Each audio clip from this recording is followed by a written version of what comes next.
Within this podcast, you will find themes of an adult nature, including, but not limited to, alcohol, tobacco, drugs, those oh-so-famous firearms, a little bit of cursing, and other such adult-themed references. If this disturbs you, then find your way out of the haunted house.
And then I found a dead hooker on the floor, and I was like, Bob. Well, no, I know. I tried to pick her up as much as I could and drag her.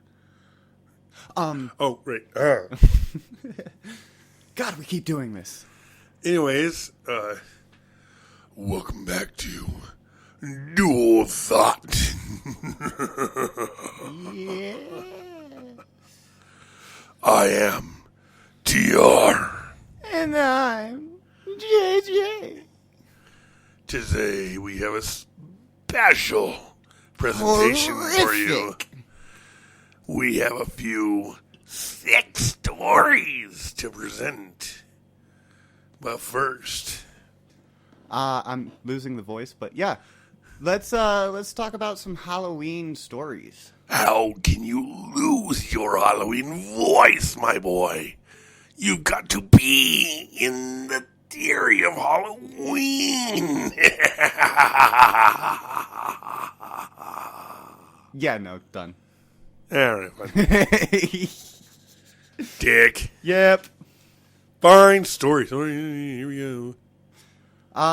What's your favorite Halloween and why? I actually don't have very many that I can remember, honestly. I think the only one that I can really remember, my favorite Halloween, I don't even remember the costume that I had. Honestly, it was probably just something stupid that my mom made up. But honestly, the only thing that I can really remember out of it is it wasn't cold. It wasn't freaking shitty weather. It was one of those where you could wear your costume without a coat over top. Isn't that always nice? And you can go trick or treat and everything. I remember I made fucking a shit ton of candy, of course, and the shit lasted maybe, I don't know, 2-3 days. All right, maybe weeks, But yeah, no, that was the best memory out of that was the fact that freaking you could go out door to door and everything else, trick or treating and all that. You didn't have to have a coat on over top. So, oh, what are you? Well, hold on, let me take my coat off. Now you can see. Yeah, no, that's the shitty part about Halloween now in Colorado is that we have to have coats on every time we go out. Bundle up. It's going to be freezing. Yeah. All right. Over to you. Mine is actually after I got done with all the trick-or-treating stuff, I was passing out candy. And my neighbor came over, and I was the only one out there, and all the young kids have finally dispersed. And he came over, and he's like, so what are you doing? Passing out candy? Trying to figure out how to scare the bigger kids? He's like, I could pass out candy. And I was like, dude, get on the candy. I went, the way we had it set up is our trash cans were right against our garage door. So I went in and hid behind the trash cans. And I was dressed up as a zombie. And these 4 girls come rolling up. They go get candy. And, Best ones to scare. And I walked out and just crawled / shambled. They turned around, flipped out so bad that one chick's scream actually set off a truck alarm. Oh, it was hilarious. That is good. If you can have an epic freaking sound wave to set off alarms, that is badass. And then, of course, my dad yells at me. On. I look at him and I'm like, I'm sorry, I didn't mean to actually scare him that bad. That's better.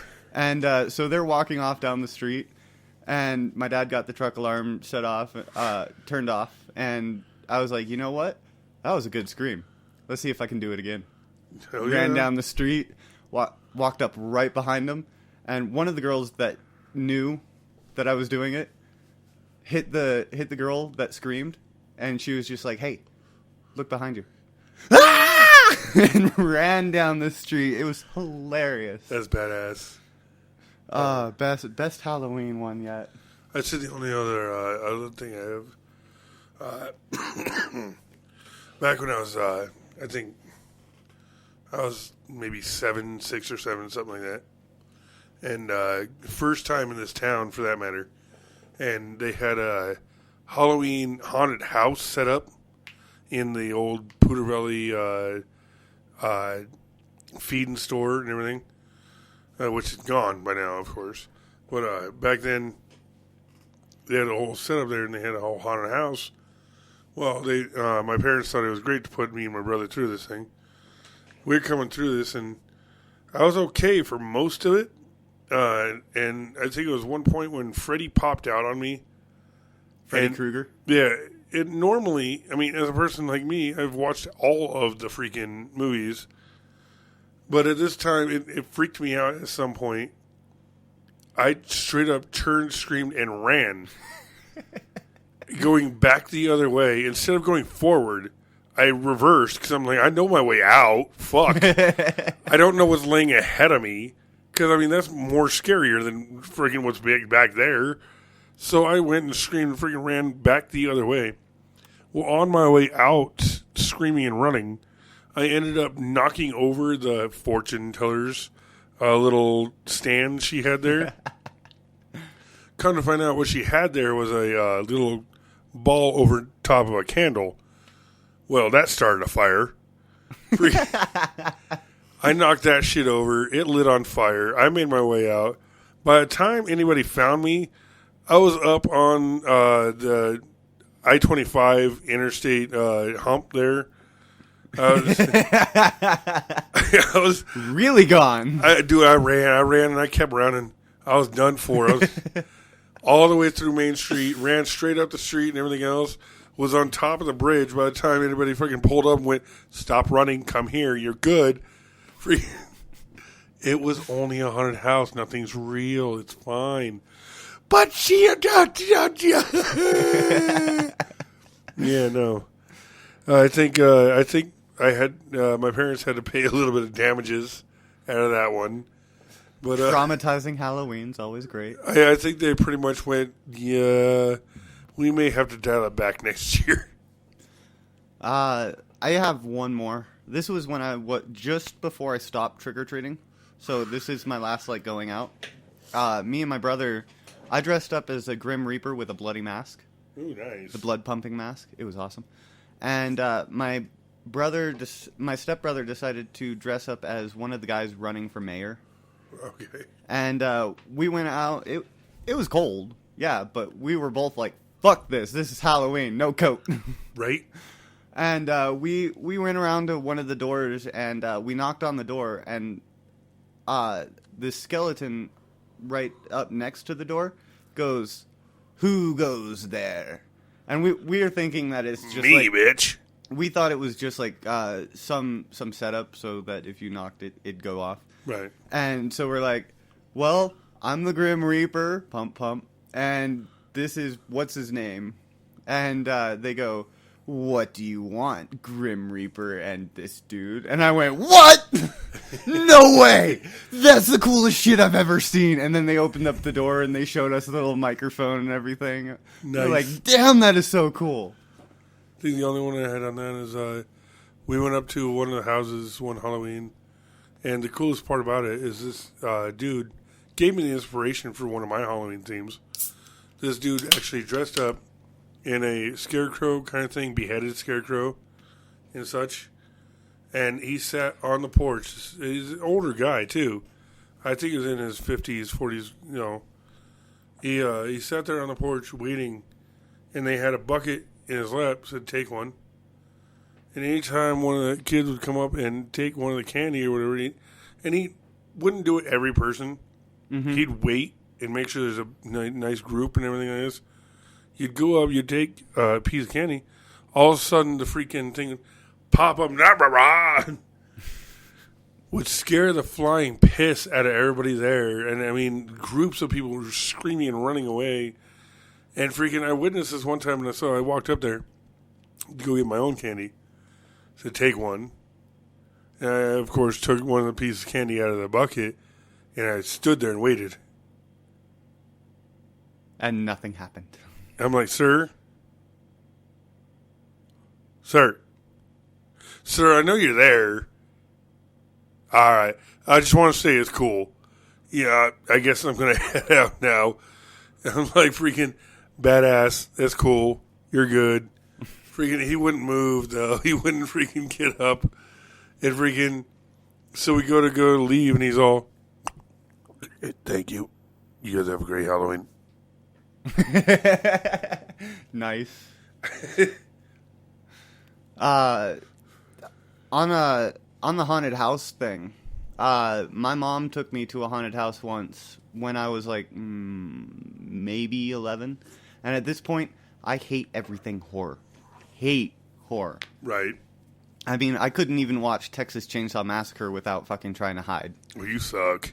And so we're going up to the haunted house, and I'm thinking it's cool. I'm they've got this really cool strobe light. So we're walking through the parking lot, and I'm just like, look, it's like I'm animated. And then we get in there. I death gripped the fuck out of my mom's arm to the point that by the time we got out, she showed me her arm. There was a ring around her arm from how tight I was gripped. She's like, so how was your first haunted house experience? I never want to do that shit again. That's fine. That's great. Can we go home now? Right? See, so coming from the guy that had the idea of going to 13th floor. Oh, nowadays, I don't care. I mean, like, I'll go to a haunted house and just laugh my ass off through the entire fucking thing anymore. Hey, that's actually what it was, too. I mean, it was kind of one of those... You could just see the fact that it's poorly crafted. And you just laugh your whole way through. Like, you got, teenagers jumping for little fucking glow sticks. Yeah, it was funny as shit going through that thing. Oh, yeah.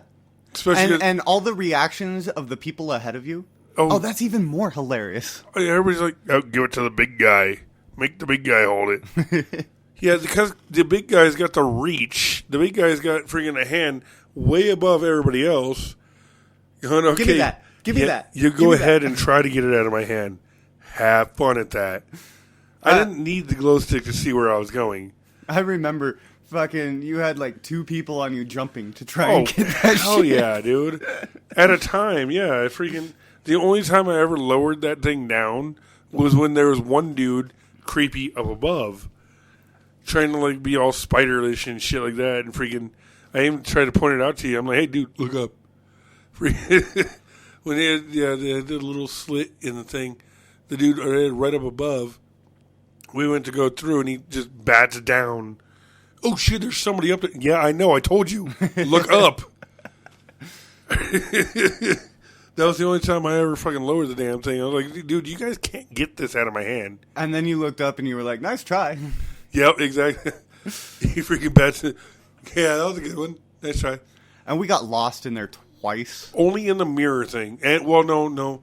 Okay, the mirror thing, yeah. The mirror thing was a fucking first lost. Man, that fucked us over so bad. Dude, I can't even freaking understand how the hell I screwed that one up so much. Well, we keep seeming to go in a circle. Where the hell's the exit? I recognize this point.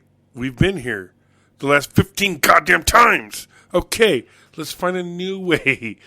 And we stopped and asked somebody, how the hell do we get out of the mirrors? Oh. Go that way, or maybe that way. Yeah, no, the only one that was helpful out of it all was the little guy, the little freaking... God, the dude had to be like 40 years old. And he was like freaking 4 foot tall, maybe. Freaking dude was... That was the only helpful guy out of it all. I went, yeah, all right, yeah. Go over there. Go through. Don't mind anybody that says anything. Just go past them. Thank you, buddy. And I think what it was we got screwed over by another group that was up ahead of us. Well, yeah, no, don't go this way. Don't go this way. And we turned back the other way. Yeah, bad idea. We should have been like, yeah, fuck you. Because we ended up going that way after everything was said and done. And that was the right way to go. I also like how we started gathering groups that had lost their glow stick. Everybody was right behind me. Freaking, we had a line of fucking motherfuckers right behind me. Follow the big guy. Follow the dude with the glow stick. We lost our glow stick. Well, join the party. I remember one of the ones I actually wanted to help out for a second because I thought that it was actually kind of a real thing. It might have been. And freaking, I turned around and there's this girl that freaking got her glow stick taken away from her. She's trying to fucking get it back. Like, stop, come on, please. I can't do this. She's all like freaking whining and everything else. And I was seriously like concerned, like, oh, well, you kind of be a dick right now. Like, I think I really need to help this fucking... I turned and I looked and I'm like, I think it's part of the play. Fuck this shit. And I mean, it turns out it was part of the fucking play. It was part of the whole fucking haunted house thing. It was just to get you to give up your freaking glow stick. Yeah, and I won't do that. No, hell that. No. Glow stick equals light. Every last one of them tried and failed. Dude, even I've had some grab the glow stick. They just couldn't get it out of my hand. Good luck for them. There was one, I remember the last guy, and if I knew that it was the end, I'd actually gave it to him. Because he did have the energy. He tried. And he tried really good. And freaking, if I knew it was the end of the whole thing, I'd actually gave him the glow stick. Be like, you want it? Here you go, get it. Freaking, yeah, no, he was the last one, if you remember. The last one is like, it's mine, mine, mine, mine, mine. Jumping and everything else. And he just kept jumping on my arm. Several freaking times. Then we went through the freaking entryway to those slotted plastic things. Yeah. And it was the end of it all. I felt like turning around, going back, and going, here you go, buddy. Have a glow stick. Right. That was their entire objective. Take the glow stick. Yeah, no, that's what their whole thing is. They're supposed to do that. They're supposed to take the glow stick and everything else. I remember everybody's all getting freaked out and everything else. Dude, how many people have freaking touched my freaking back or my neck or anything else? I had ankles grabbed. I had backs touched. Freaking, I remember one of the chicks tried to come up and like, hey, you can do that later. We'll do that something later. Honestly, I think that we actually got the chicks in the mirror room to start busting up laughing, just going, Oh, hell yeah. what the hell? This is the 15th time we've seen you. Are you going to get this right ever? Right? It's not back the other way. No, it's not. I was over there. I think you're lying to me. What's your number? Next time around, I told you it was back the other way. Shut up. Oh, the strobe light chick was the one that freaking loved the shit. Oh out of my us. god, I hated that chick. She loved us. Oh yeah, we kept fucking with her, so she kept strobe lighting us. No, it's the funniest thing. She strobe lights you guys, and you realize you're like going crazy.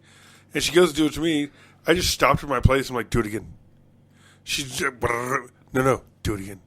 I like it. Do it again. She busted out and like walked away. She's like, join your group. But I like it. I see colored dots. It's awesome. Well, if you're in a black fucking room, you don't see the dots. It's wop, wop, wop, wop, wop, wop, wop. Okay, that does nothing to me. I see black as it is anyway. It's fine. So yeah, no, that didn't do shit. That was a good haunted house. That was fun. It was fun. I mean, it was, it wasn't the It also scary helped thing. doing the pre-gaming, even though by the time we went in, that is true. all the pre-gaming was out. That is very true. But also freaking... And I took off. I was like, fuck this line. I'm going to go puke.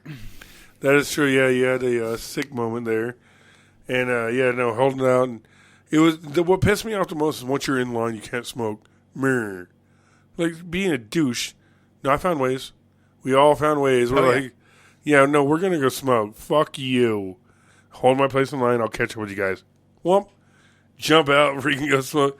They actually, I remember they tore down the one section and made it just a blank section due to the fact that my fat ass, I went through there and just knocked shit over.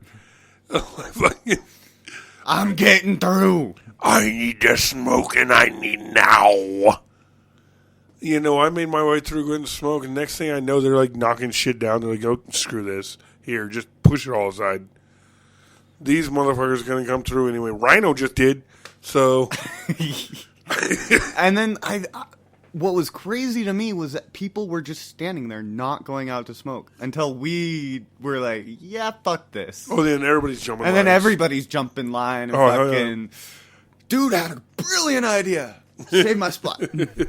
Exactly, and then once we come close to the beginning there and everything else, and now it's, smoking in line, just don't let anybody see you. He's looking this way. Stop. Okay, go ahead. Yo, shit. The sad thing was I saw puffs of smoke in the line. Oh, yeah, all the time. But it wasn't tobacco. Oh, yeah, no, not all of it was. Shit. If you would have sparked up a cig in line before you got into the under patio, Yeah. people would have mobbed you. Oh, yeah. But, it's a joint. All right, nobody cares about a joint. Everybody loves a joint. Anyhow, it was very fun. All right. I guess let's go ahead and play one of our spooky stories. Only one. Yeah, for now, let's just go for the one to begin with, and we'll all have comments and theories afterwards. So let this play. Russian researchers in the late 1940s kept 5 people awake for 15 days using an experimental gas-based stimulant. They were kept in a sealed environment to carefully monitor their oxygen intake so that the gas didn't kill them, since it was toxic in high concentrations. This was before closed-circuit cameras, so they only had microphones and 5-inch thick glass porthole-sized windows into the chamber to monitor them. The chamber was stocked with books, cots to sleep on but no bedding, running water and a toilet, and enough dried food to last all 5 for over a month. The test subjects were political prisoners deemed enemies of the state during World War II. Everything was fine for the first 5 days. The subjects hardly complained, having been promised, falsely, that they would be freed if they submitted to the test and did not sleep for 30 days. Their conversations and activities were monitored, and it was noted that they continued to talk about increasingly traumatic incidents in their past, and the general tone of their conversations took on a darker aspect after the 4th day mark. After 5 days, they started to complain about the circumstances and events that led them to where they were, and started to demonstrate severe paranoia. They stopped talking to each other, and began alternately whispering to the microphones and the one-way mirrored portholes. Oddly, they all seemed to think that they could just win the trust of the experimenters by turning over their comrades, the other subjects in captivity with them. At first, the researchers suspected this was an effect of the gas itself. After 9 days, the first of them started screaming. He ran the length of the chamber, repeatedly yelling at the top of his lungs for 3 hours straight. He continued attempting to scream, but was only able to produce occasional squeaks. The researchers postulated that he had physically torn his vocal cords. The most surprising thing about this behavior is how the other captives reacted to it, or rather, didn't react to it. They continued whispering to the microphones until the second of the captives started to scream. The 2 non-screaming captives took the books apart, smeared page after page with their own feces, and pasted them calmly over the glass portholes. The screaming promptly stopped. So did the whispering to the microphones. After 3 more days passed, the researchers checked the microphones hourly to make sure they were working, since they thought it impossible that no sound could be coming with 5 people inside. The oxygen consumption in the chamber indicated that all 5 must still be alive. In fact, it was the amount of oxygen 5 people would consume at a very heavy level of strenuous exercise. On the morning of the 14th day, the researchers did something they said they would not do to get a reaction from the captives. They used the intercom inside the chamber, hoping to provoke any response from the captives they were afraid were either dead or vegetables. They announced, "We are opening the chamber to test the microphones. Step away from the door and lie flat on the floor or you will be shot. Compliance will earn one of you your immediate freedom." To their surprise, they heard a single phrase in a calm voice response. "We no longer want to be freed." Debate broke out among the researchers and the military forces funding the research. Unable to provoke any more response using the intercom, it was finally decided to open the chamber at midnight on the 15th day. The chamber was flushed of the stimulant gas and filled with fresh air, and immediately voices from the microphones began to object. 3 different voices began begging, as if pleading for the life of loved ones, to turn the gas back on. The chamber was opened, and soldiers sent in to retrieve the test subjects. They began to scream louder than ever, and so did the soldiers when they saw what was inside. 4 of the 5 subjects were still alive, although no one could rightly call the state of any of them in life. The food rations past day 5 had not so much as been touched. There were chunks of meat from the dead test subject's thighs and chest stuffed into the drain in the center of the chamber, blocking the drain and allowing 4 inches of water to accumulate on the floor. Precisely how much of the water on the floor was actually blood was never determined. All 4 surviving test subjects also had large portions of muscle and skin torn away from their bodies. The destruction of flesh and exposed bone on their fingertips indicated that the wounds were inflicted by hand, not with teeth, as the researchers initially thought. Closer examination of the position and angles of the wounds indicated that most, if not all of them, were self-inflicted. The abdominal organs below the rib cages of all 4 test subjects had been removed, while the heart, lungs, and diaphragm remained in place. The skin and most of the muscles attached to the ribs had been ripped off, exposing the lungs through the rib cage. All the blood vessels and organs remained intact. They'd just been taken out and laid on the floor, fanning out around the eviscerated but still living bodies of the subjects. The digestive tract of all 4 could be seen to be working, digesting food. It quickly became apparent that what they were digesting was their own flesh that they had ripped off and eaten over the course of days. Most of the soldiers were Russian special operatives at the facility, but still, many refused to return to that chamber to remove the test subjects.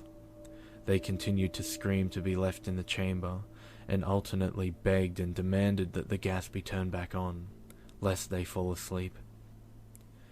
To everyone's surprise, the test subjects put up a fierce fight in the process of being removed from the chamber. One of the Russian soldiers died from having his throat ripped out.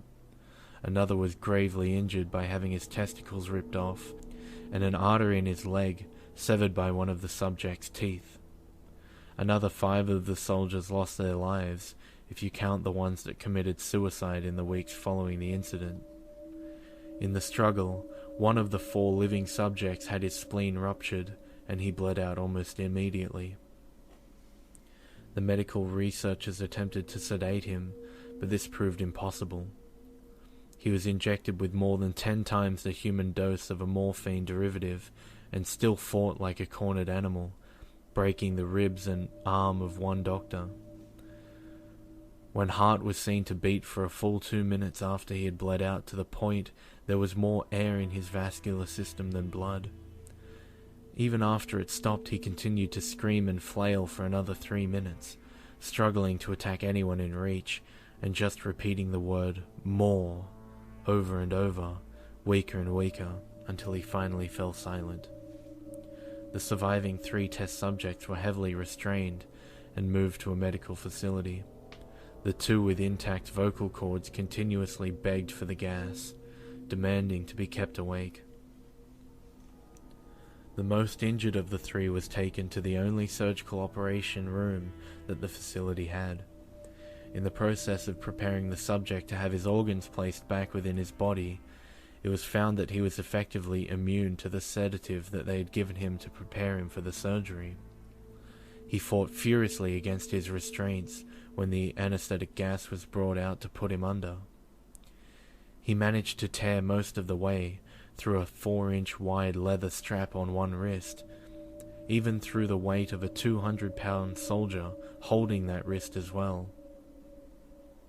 It took only a little more anesthetic than normal to put him under, and the instant his eyelids fluttered and closed, his heart stopped. In the autopsy of the test subject that died on the operating table, it was found that his blood had triple the normal level of oxygen. His muscles that were still attached to his skeleton were badly torn, and he had broken 9 bones in his struggle to not be subdued. Most of them were from the force his own muscles had exerted on them. The second survivor had been the first of the group of 5 to start screaming.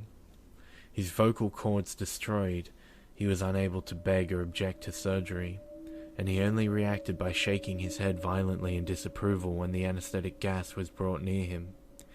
He shook his head yes when someone suggested, reluctantly, that they try the surgery without anesthetic, and did not react for the entire 6-hour procedure of replacing his abdominal organs and attempting to cover them with what remained of his skin. The surgeon presiding stated repeatedly that it should be medically impossible for the patient to still be alive. One terrified nurse assisting the surgery stated that she had seen the patient's mouth curl into a smile several times whenever his eyes met hers. When the surgery ended, the subject looked at the surgeon and began to wheeze loudly, attempting to talk while struggling. Assuming this must be something of drastic importance, the surgeon had a pen and pad fetched so the patient could write his message. It was simple. Keep cutting. The other 2 test subjects were given the same surgery, both without anesthetic as well, although they had to be injected with a paralytic for the duration of the operation. The surgeon found it impossible to perform the operation, while the patients laughed continuously. Once paralyzed, the subjects could only follow the attending researchers with their eyes. The paralytic cleared their system in an abnormally short period of time, and they were soon trying to escape their bonds. The moment they could speak, they were again asking for the stimulant gas. The researchers tried asking why they had injured themselves, why they ripped out their own guts, and why they wanted to be given the gas again. Only one response was given: I must remain awake. All 3 subjects' restraints were reinforced and they were placed back into the chamber, awaiting determination as to what should be done with them. The researchers, facing the wrath of their military benefactors for having failed the stated goals of their project, considered euthanizing the surviving subjects. The commanding officer, an ex-KGB, instead saw potential and wanted to see what happened if they were put back on the gas. The researchers strongly objected but were overruled. In preparation for being sealed in the chamber again, the subjects were connected to an EEG monitor and had their restraints padded for long-term confinement. To everyone's surprise, all 3 stopped struggling the moment it was let slip that they were going back on the gas. It was obvious that at this point, all 3 were putting up a great struggle to stay awake. One of the subjects that could speak was humming loudly and continuously. The mute subject was straining his legs against the leather bonds with all his might, first left then right, then left again, for something to focus on. The remaining subject was holding his head off his pillow and blinking rapidly.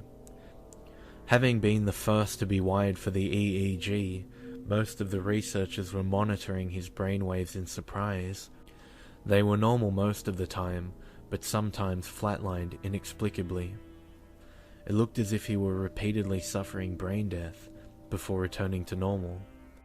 As they focused on paper scrolling out of the brainwave monitor, only one nurse saw his eyes slip shut at the same moment his head hit the pillow. His brainwaves immediately changed to that of deep sleep, then flatlined for the last time as his heart simultaneously stopped. The only remaining subject that could speak started screaming to be sealed in now. His brainwaves showed the same flatlines as one who had just died from falling asleep. The commander gave the order to seal the chamber with both subjects inside, as well as 3 researchers. One of the named 3 immediately drew his gun and shot the commander point blank between the eyes, then turned the gun on the mute subject and blew his brains out as well. He pointed his gun at the remaining subject, still restrained to a bed, as the remaining members of the medical and research team fled the room. "I won't be locked in here with these things. Not with you," he screamed at the man strapped to the table. "What are you?" he demanded. "I must know." The subject smiled. "Have you forgotten so easily?" the subject asked. We are you. We are the madness that lurks within you all, begging to be free at every moment in your deepest animal mind. We are what you hide from in your beds every night. We are what you sedate into silence and paralysis when you go to the nocturnal haven where we cannot tread. The researcher paused, then aimed at the subject's heart and fired.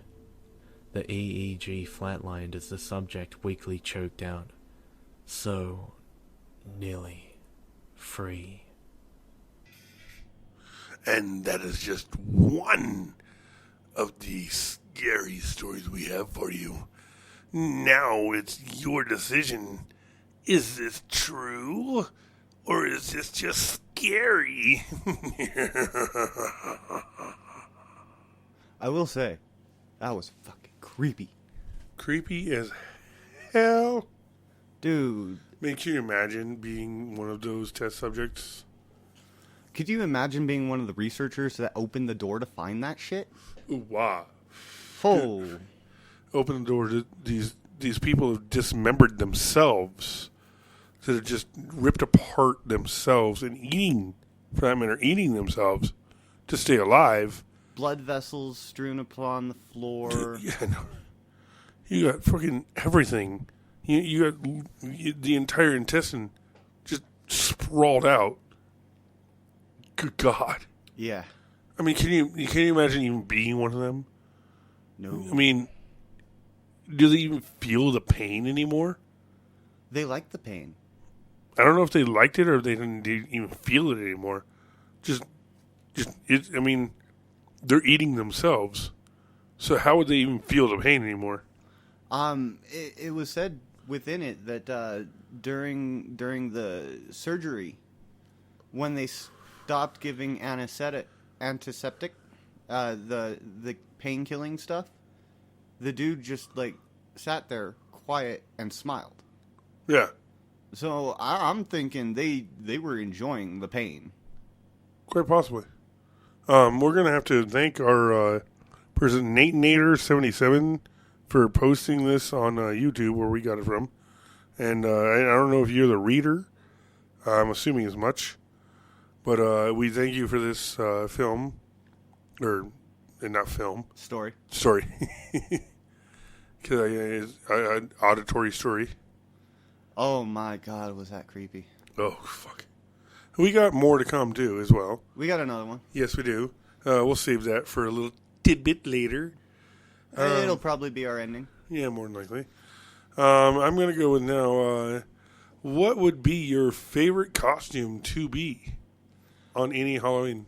Besides the joint. Honestly, that's one that I'm looking forward to doing. But my favorite that I've ever been is a zombie. I've done it several years, just because I've even before the whole zombie fascination phase of this continent, I was just like The Walking Dead. Fuck yeah, I'm gonna be a zombie. All right, let's change that a little bit and say, what's your favorite costume ever? The best costume that I've ever seen. Yeah, exactly. That you've seen, or Dude rolled up one year, and he was dressed as a Rubik's Cube. that's A pretty badass. perfect Rubik's Cube. It had all the right colors. It was jumbled up. There wasn't too many colors, so it was a perfect Rubik's Cube. And he was just rolling as a Rubik's Cube. I'm like, dude, for creativity, here's almost all of the basket. Right? Have a great Halloween. Well, you're I need to go badass. get more candy. Right. Here's everything I've got. Closed for session for a minute. Yeah, seriously, dude. Dude was the most creative I've seen, and I've seen a couple of like, for most part, everything is generic. Yeah, you get the Powerpuff or a Power Ranger or Power whatever, and Spider-Man, Superman, Disney, Batman, Disney princesses. princesses, freaking all the rest of the Casper and fucking blah. Zombies are always cool. Even friggin' you still have Jason, Freddy, and Chucky and everything else out there too. Yeah. Zombies are pretty cool though because Zombies while are alright. it is generic, each one is different. That's true, but at the same time, if you don't put any effort into it, you got a shitty zombie. Yeah. You got a pretty much nothing zombie. 'Cause, I mean, what are you left with? A little bit of blood, some dark marks on your face. Woohoo! Yeah, you're a zombie. I went a whole 9 yards. I mean, like, I'd take good shirts and rip the fuck out of them. I'd take good pants and rip the fuck out of them. No, we need a good makeup artist and everything else to do that whole. Like you said, that one zombie on Walking Dead, Dude, freaky motherfucker. Creepy as shit. That he had to pull like his bottom lip down in order to get the teeth effect and everything Yeah. else. To get that to go, I mean, you got to stretch that down and make up that shit and make up everything else on it to get wrinkles and everything else. And Dude, that would be the, like, job to have during Halloween. oh fuck yeah, Just makeup post artist. up a shop and be like, all right, I'll do your makeup. Pay me so much. I'll do your makeup for Halloween. You know, each one of them costs probably like $150 a pop. Oh, yeah. Come in, I'll make you a zombie. $150.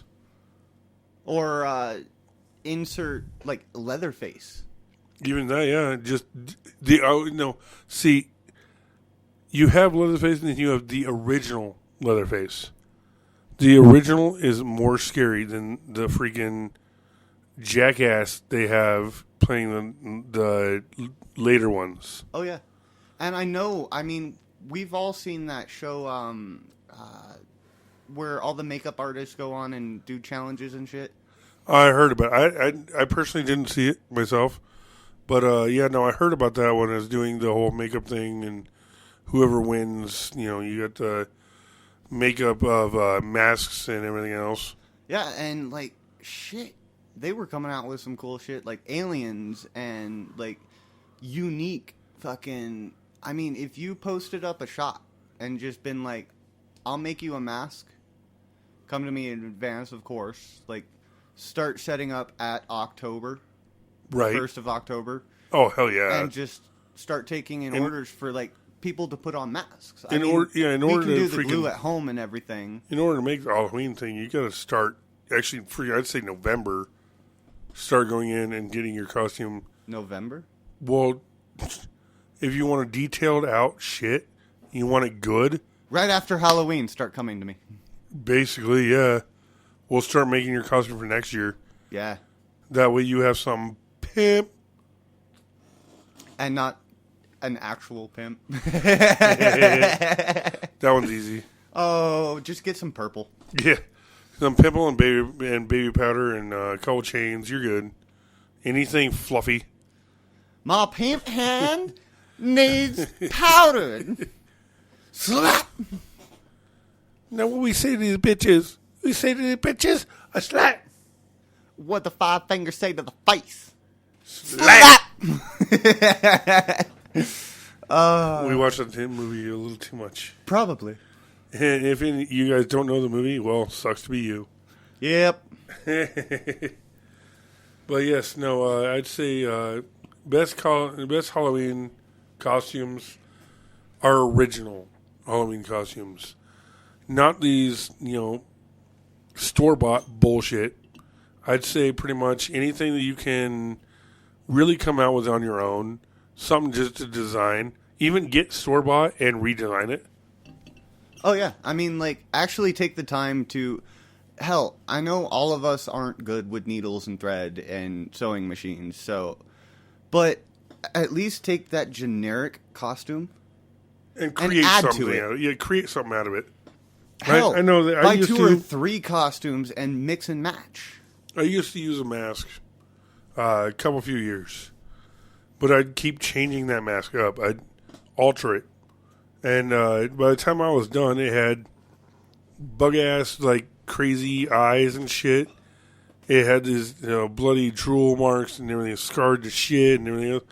But hell, by the time I was done, that was the last year it ran because it started falling apart. Yeah, they'll do that.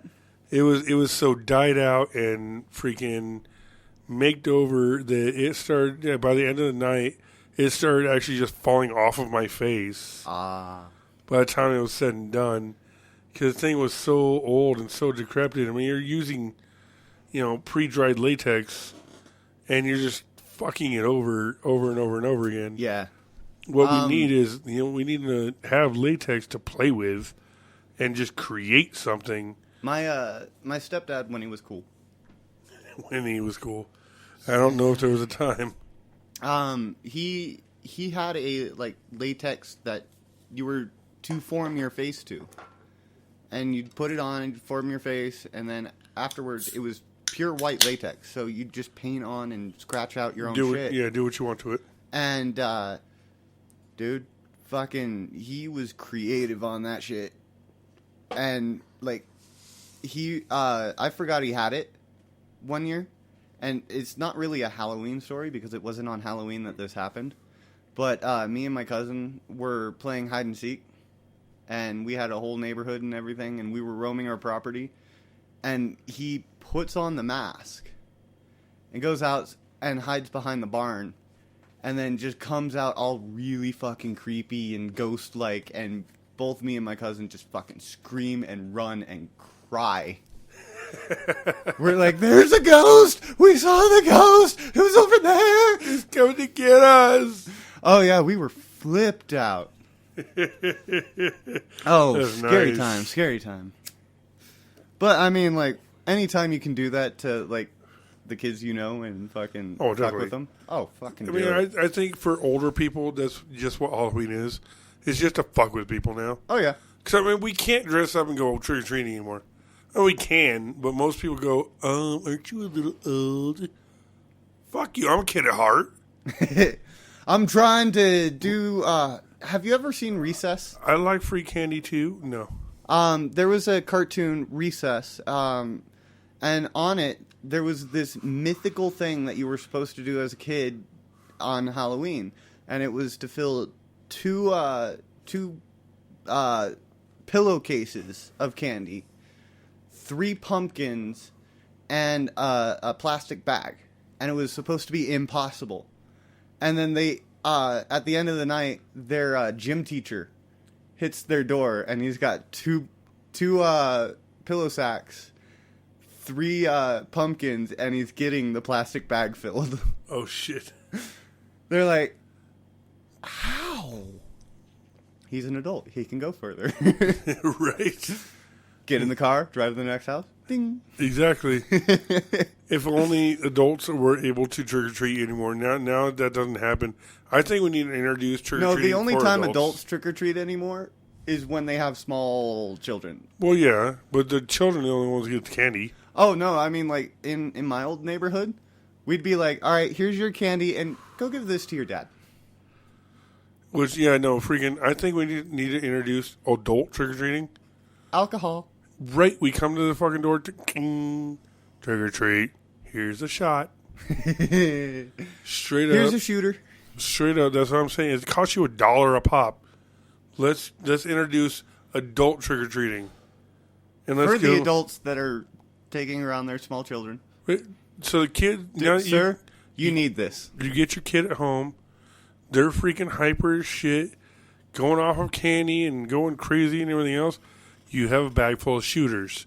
You know what to do. Yep. and hell, depending on the age of the kid, take this, go to bed. Go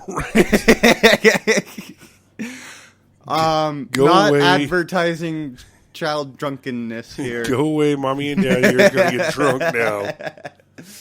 All right, I do believe we have a one last story for you guys. We do have another story. And let's hear one more of your scary stories.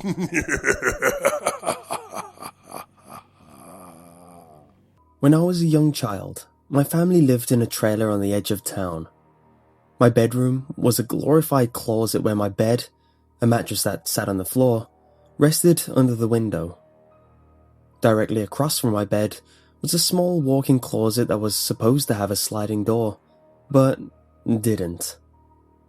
My parents put a nightlight on the wall next to my bed.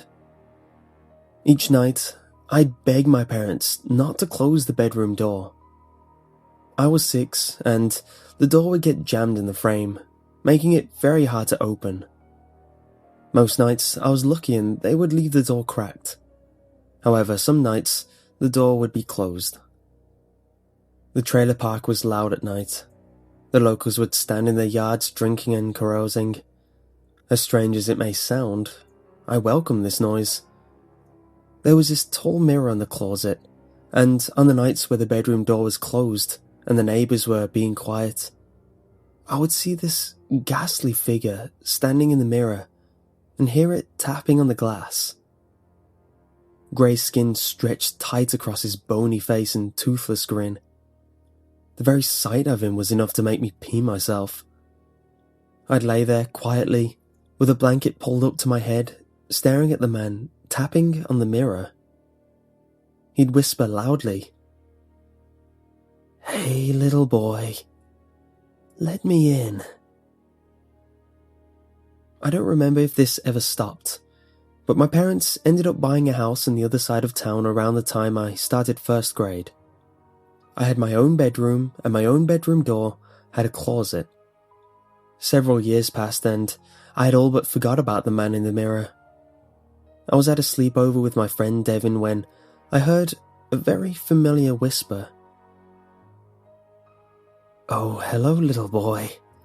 Long time no see." I opened my eyes and, without moving my head, I darted my eyes around the room. There, in the vanity mirror, I could make out the faint silhouette of a man. He moved quickly and left the mirror, though I could still see him in my peripheral vision. I realized that he wasn't in the mirror, but rather that the man was standing outside the window. I turned my head and locked eyes with him as he pulled a single, bony finger to his lips. His other hand reached through the glass like it was water and went to unlatch the window itself as I let out a blood-curdling scream. Devin woke up and turned on the lamp. The light in the room made it all but impossible to see out the window. There, in the blackness of night, I lost sight of the creepy man, and in the process, got punched in the arm by Devin, who was less than accepting of my explanation that there was a monster outside the window. Eventually, Devin turned off the lamp and I went to sleep. When I woke up the next morning, the window was standing wide open and a cool breeze blew across the bed. Devin was gone. His parents searched everywhere for him. His picture was shown on the news, and I told them the story of the creepy man in the window. No one believed me. Devin was missing for the greater part of 3 days when a search party trudging through the woods found the remains of a 13-year-old boy in 2 pieces, cut in half, on a concrete slab in the middle of the woods. Devin was buried the next day. His parents wouldn't let me go to the funeral. My parents grounded me for lying about the old man. They remembered my stories from back in kindergarten and thought me crazy or a liar. Probably both. For the rest of my 7th grade year, I would hear other kids whisper about how I was the last person to see Devin alive. Time passed as it always did. I grew up and went to college. After settling down and getting married, I had a son of my own. For the better part of 5 years, I had absolutely no problems out with my kid. His name was Devin. I had nightmares about the man since 7th grade. I made it a point to bolt the windows in the house shut. I made sure that my son didn't have any mirrors in his room. I knew all too well about the things that went bump in the night. Years of inactivity had all but convinced me that I had just imagined the whole ordeal. But the death of my best friend was enough to make sure I remained vigilant. My son turned 6 the other day. We celebrated with cake and ice cream. That night, I put him to bed and read him a story. The monster at the end of this book, in my best impersonation of the Muppet Grover. He laughed, and then his laughter got slower. Eventually, he fell asleep, clutching his stuffed bear as I put the book up on his chest of drawers. I turned on his nightlight and made sure his closet door was closed before leaving his bedroom door wide open and the hallway light on. I sat in the living room watching television. There was a thunderstorm raging outside. The emergency weather alert interrupted my episode of Arrow, and before I could get any information, the thunder boomed outside and the power went out. The rain beat against the window. Sitting in the dark, I lit some candles and went to put one on in my son's room, when the rain slowed down and weather started to mellow. My wife was still at work and I wasn't at all tired, so I sat in the candlelight reading a book when I heard a faint tapping noise on the window across from me. There was a man-sized shadow blocking the blue glow of the humid moonlight evening. The tapping continued, and I heard a raspy whisper. "Not so little boy has a little boy. Let me in." I reached into the hallway closet and grabbed the shotgun. With 2 barrels of 12-gauge buckshot, I walked out the front door and stared at the man. He stood there, tapping on the window and paying me no mind. Without hesitation, I pulled both triggers and peppered him with buckshot. Metal pellets beat against my house and went straight through the man as I heard my son shout in his sleep. "That wasn't very nice, naughty not-so-little boy," the man whispered with a raspy voice. I ducked inside the house and locked the door behind me as the man turned to follow. The tapping on the window became pounding on the door. "Let me in! Let me in!" The whisper became a hoarse scream. My son, now wide awake and holding onto my leg for dear life, started bawling his eyes out. The man at the door shouted, "Those are my tears! Let me in! Let me in!" I grabbed 2 more shotgun rounds from my pocket and reloaded the gun as bright lights hit the tiny window on the front door. I looked away for a moment, and the man was gone. Moments later, my wife turned the key and opened the door as I stood there, shotgun in hand, with our son crying at my feet. There is no viable explanation on earth for that one. She didn't ask any questions. After getting me to put down the gun and grabbing our son, she walked out the door and I never saw either of them again. She called the police from the car and I was taken into custody for psychiatric evaluation. I sat there through one session after another, with doctor after therapist after social worker, explaining that a man was trying to break into the house and that I had shot at him. For whatever reason, no one believed me.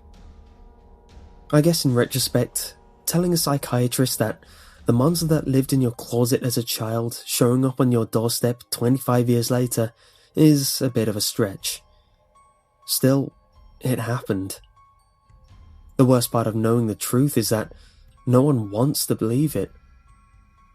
This thing stalked me as a child. It killed my best friend, and now it was stalking my son. And all I could do was sit in the loony bin, helplessly waiting to either be released or sent to a different facility. The worst part is that there is a little window in the door to my room here at the hospital. Sometimes at night, when the hallway is dark and the moonlight outside my window is bright enough, I can barely make out his toothless grin smiling in the reflection on the door. I'll look up and see him, standing at the window as he taps lightly on the glass and whispers, "Invite me in. Your son was delicious."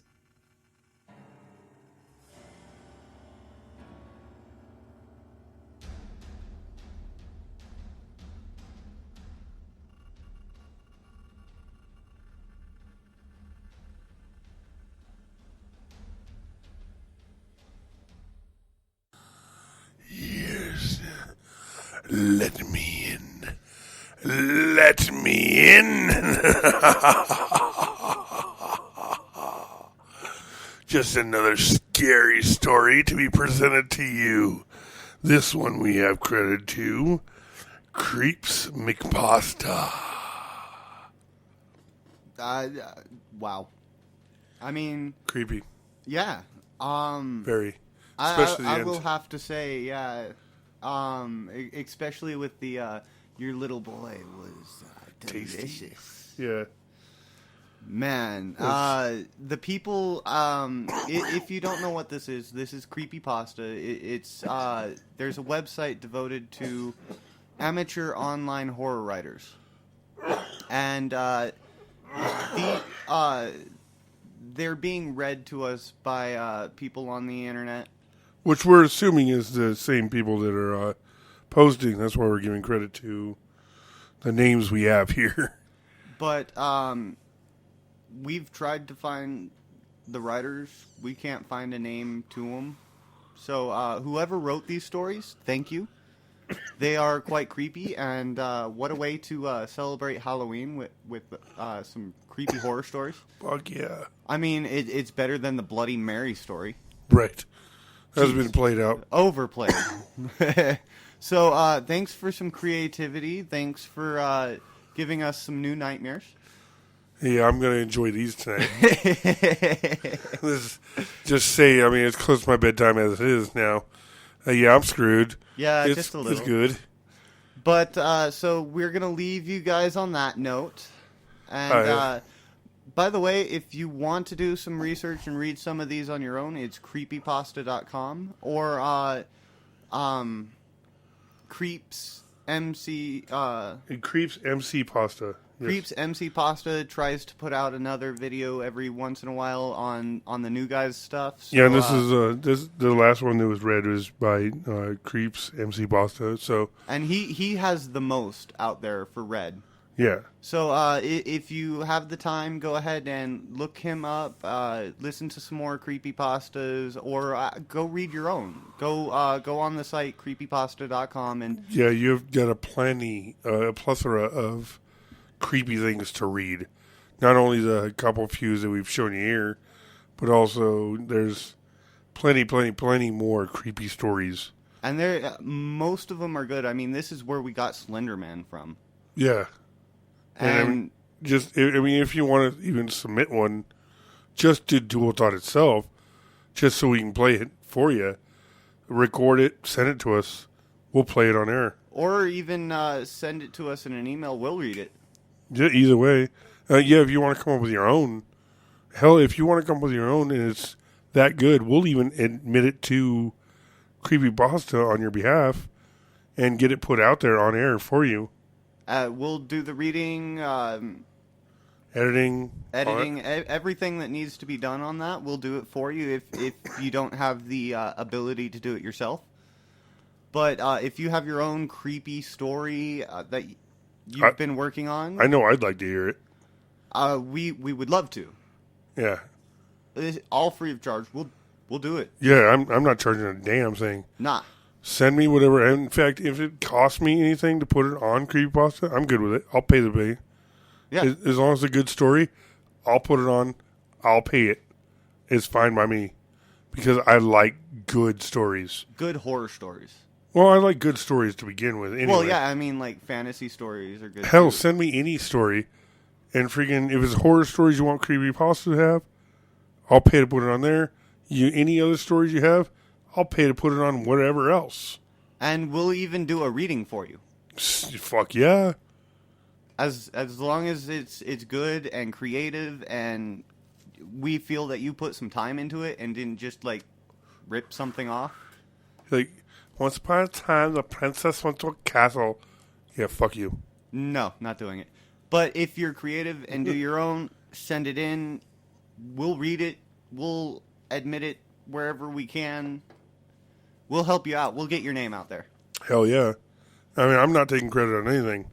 I said I'd pay to put it out there. I didn't say I was taking my name on it. So I'm putting your name on it. Paying for it to go out there. To everything, anything to recognize you. I mean, that's why we do this, is not only just to get our voice known, but to get your voices out there, too. So, Even though my voice is failing. So, yeah, we got to That's wrap what this you see. up. We have gone a little bit over time. Yes, we have. I'm failing out myself here, as we can all see. All right, so for Dual Thought This has been a GR and JJ, dueling out the thoughts. that come to our minds. Have a good night, guys. And a happy, happy, happy Halloween. Horrific Halloween. Either way.